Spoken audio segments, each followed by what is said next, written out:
Well, Andrea, finally you made it to my home. So, how do you feel about driving into Hollywood? Well, first of all, thank you for inviting me to your beautiful home here in Hollywood Hills. It's a beautiful place. Thank you. And going up the hill was a little bit of a mission because we're very up elevated right now. Well, at least you were driving. Otherwise, it would have been a nightmare. Just climb the streets. I wouldn't have claimed. I would have came. I do it all the time. That's a nice workout. Oh man, I don't know how you do it though, but it's a mission getting up here. Trust me. Well, Javier Ortiz Photography is presenting for the first time to the world Mr. Andrea Mafioto. Andrea, can I ask you the question? What is that Mafioto thing all about? Is it something about mafia or what? Should I ask you that? Well, it's kind of two little things. I guess when I was a kid, I was hanging out with the wrong crew growing up, so we were like little mafiotos. Oh, Jesus. Yeah, but then when I started my movie career, we first started doing mafia movies. So that's how. Oh, that's why you so got that's into we all were- of this, huh? My crew and I, we decided to make mafia films. We decided to name ourselves Mafioto Films. But as the time progressed, we started going to comedy, other kind of movies. But that's how actually the name came. I kind of like it because when I said to myself, Mafioso, oh my God, this mafia lawyer. but you know something, I heard from different people that you are from a different background. Where are you from originally? Originally, I'm from Brooklyn, New York. That's where I grew up, where I was born. But my family immigrated from Romania. Oh, really? What part of Romania? Transylvania? No, well, yeah, actually, believe it or not, yes, it is. Oh my! I It's guessed actually it. a I city. guessed it. It's in the county of Transylvania. That is correct. Yes. Well, so where you were a kid, or were you born there? Or what? No, I was born in New York. In New York. Born in Brooklyn. Okay. So what else did you do in New York? Tell me. I went to school. I was a kid. I enjoyed life. You know, I played in the playgrounds. You know, Oh, I Jesus. grew up in New York. I Hey. used to hang out in Queens. The good old days. The good old days, you know. But later on, as time progressed, you know, when I was 15, we moved to New Jersey, Howell, New Jersey. Wow. Because my sister used to live in New York, so it's kind of like crazy. But so, what did it make you come to California, specifically Hollywood? The weather. It's beautiful out here. Look, it's bright, beautiful, it's palm trees. Oh my goodness. You know, you can never go in the water because the water's freezing, but the weather is amazing. But in reality, movies.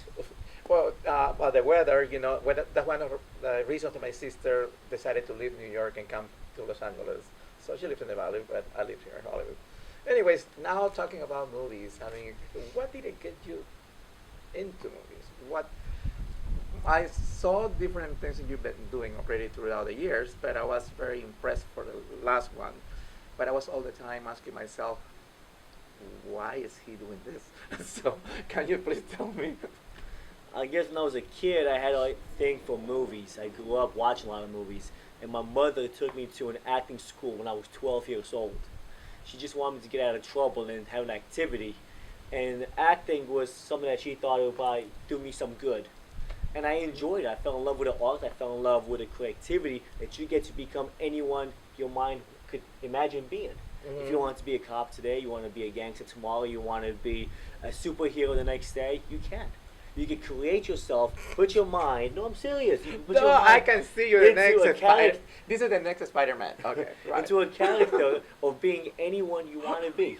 So Uh-huh. that inspired me. I didn't actually knew that one day I'll be able to do movies as I choose. Well, now what it has also been rolling all over my head is what kind of acting did you practice when you were a kid? So which one do you like the most? Was it drama, romantic, thriller? What do you like the most? The most I like is you can actually, you know, transform yourself into a character and stick into the character. There's a lot of repetition. Okay, Okay. Stanley repetition, pretty much, is a repetition that you can actually become someone that you are totally not. But staying in a character is the most hardest thing. Because you can be in a character for a few moments, but can you stay the whole character and believe you are that person for Oh, one entire I- day? Now, you know, it's like when you were being trained as an actor, which one was your forte? No, I don't really had one, I'll be honest. You know, I enjoyed all of them. No, because for instance, for me, it was all the time drama. Saying I learned every single thing. I started very early. Mm. When did you start? You were 12? You I was 12 years old when I went to a first acting class. Yes. Okay. Yeah. I started acting at the age of 8. Yeah. So then later on, well, you keep on learning, learning, Yes. learning. So as far as your artistry, what else do you do? Do you learn dancing, languages, accents? What else do you learn? As time progressed, I got into modeling. You Oh, know. you told me about Yes. that. Yeah. I modeled Oh for my John God. Casablanca. I'm just laughing on this one. I got recruited by John Casablanca, and I was modeling. You were with John I Casablanca? was in John Casablanca, believe it or not. Yes, for kids. Oh my goodness. Okay, so we need to talk about this. This is getting juicy. You know why? Because I was with John Casablanca when he was having Elite Okay. with his partner. I forgot his name. And they were located here in Westwood. Okay. So that's actually where they started. And then later on, everything moved into New York. Then they separated. So I stayed with John Casablanca. And then later on, I ended up going on my own independently. Mm. So what do you do during modeling? Modeling, John Casablanca at that time was established in Philadelphia. Mm-hmm. Okay. Okay. And he was able to train me and teach me runway, how to be very photogenic, looking at the camera, knowing exactly the point Uh-huh. of how to be a professional model. But he you know. was very picky though, He especially was- on the he yelled. runway. He was a yeller.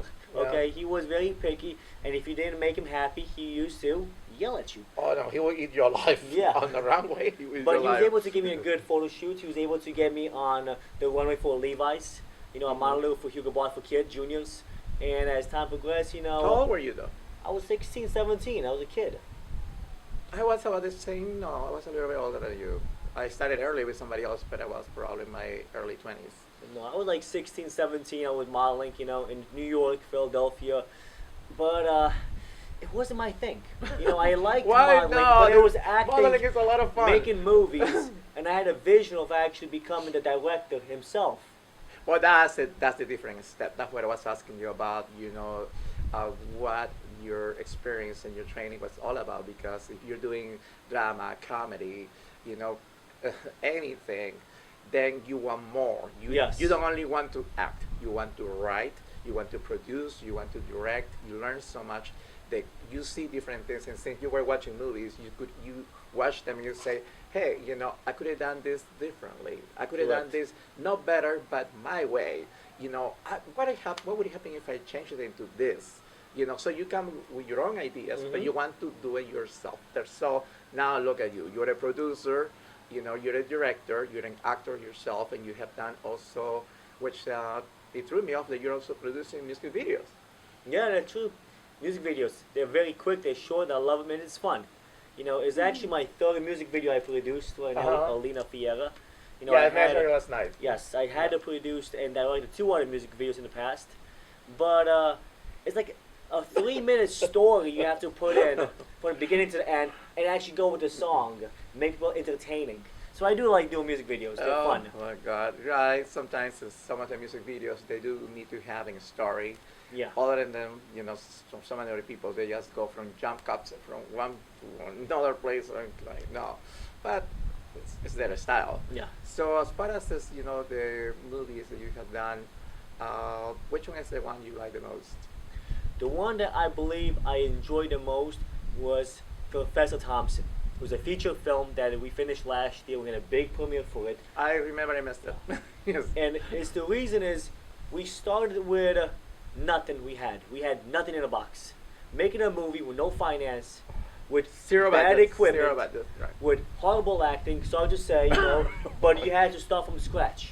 Everything we had, if anything could go wrong, I'm telling you, it went wrong. Okay? So Oh my God! everybody Technical said, issues, audio, you name it. clothing, Yeah. everyone late, People or no said- shows. People Okay. tell me, Andre, throw in a towel. This movie will never be done. Oh You're my wasting God. your time. The people are not serious. Your producers are all over the place. Time consuming. From no budget to little budget to the budget promising it'll be there and it's not there. They'll promise you in pointless meetings over and over again. We had meetings and And meetings. the betrayals. Don't forget that. Exactly, Oh that didn't my- go nowhere. Yeah, People promising you money, people promising you equipment, people promising you the moon and the stars in this industry. and nothing happens. You said it I know. yourself. Mhm. Exactly. Nothing happens. And nothing Sorry. happens. I've been there. I remember 20 years ago when I started doing movies, and there was zero budget, and people promised me to help me. And well, first of all, I help them. Okay. So when it's time for them to help me, where are they? They never did. You never, they would need You it. never did. No. So, but I continue doing it on my own, and okay, zero budget. Then I got some help from different relatives or good friends that I could count on, and then I made it happen. And I keep on moving, and then okay, so I got other people involved in my next projects, and so I was able to get the budget, and then I don't work with sponsors myself. I Right. don't. I work with people that into financing. Third parties? Okay. So they'll come up with, okay, here, I believe in you. That's it. Yeah. And they don't even ask for anything back. That's hard to find, Yeah. but there are little people, percentage in this world that do help you like that. Yes. Right. So I have very good people that back me up. So I believe you're gonna get the same thing. So just who you know and who you trust. Yeah. You know. Trust. The word trust, he said, It's is very, it's very hard important. to find, especially in Hollywood. No. Almost impossible. Now that you're talking about Hollywood, how many rats do you meet here in Hollywood? Every single one of them. Because it's Big just ones too, big The ones. big ones. Oh my God. There's a lot of them. A lot Oh, of. like I call them the phonies, the Hollywood phonies. yeah, I call them the fake ones, or the rats, because I have a multi-million-dollar budget. Oh, I'm so and so. I have a list of this and names, but that, that's another, you know. another story. Oh no, they know who they are. Okay, so don't start me with that one. Okay, so producers and the fake beauty pageants and all that stuff, money, and also the fake runways. Okay, you want to be on my runway? You're the model, huh? Model for me, but you need to pay me. Okay? No, I'm sorry, I don't work that way. And the pay that they ask for is not like a few bucks here and there. It's a arm and a leg. Mm-hmm. The money they're asking Thousands of for. dollars. Thousands. Yeah, the other thing I was very surprised, and some people are saying, "Hey, you'll be great for my movie. I had this script, this part, perfect for you. You want it? You'll be the lead character. Pay me, and I'll give it to you." Since when an actor needs to pay to be in a film? You tell me. Only in Hollywood. Mhm. I'm sorry, I don't pay anything because they hire me. I have worked with many different production companies, and you know how that works. Right. No, it's definitely unacceptable, but it happens. But these rats are after actors, are after models, The producers. way I see it, if you've been in Hollywood for a long time, like, we both have been this time. Javier and I have been here for more than 10 years. You will. I have it more than you, I three know. times more. There you go, 30 Even- years in even Hollywood. 40. You will find out exactly who is the real person, who is not the real person in Hollywood. Unfortunately, that's such a small group of people that we can count on. Yeah. But these segments are being recorded because they're going to be continuing, from this is part one, part two. Is there anything you would like to say? Because we're going for the next one. I'm saying, when you come to Hollywood, you're brand new, you don't know. You learn. And when someone gives you an offer, you take it thinking it's a good offer. In reality, you will go through thousands and hundreds of meetings and coffee meetings and dinner meetings to find out after the end it's just frustration and pain because And lies and in more lies lies. that they end up going nowhere. It only Yes. takes one meeting, one person to take you to the next level. But to find that one person, it's hard. Yeah, and it doesn't take that much time to find out that they're lying. But we're going to continue once again. Andre Mafia is here for Javier Ortiz Photography. Thank you.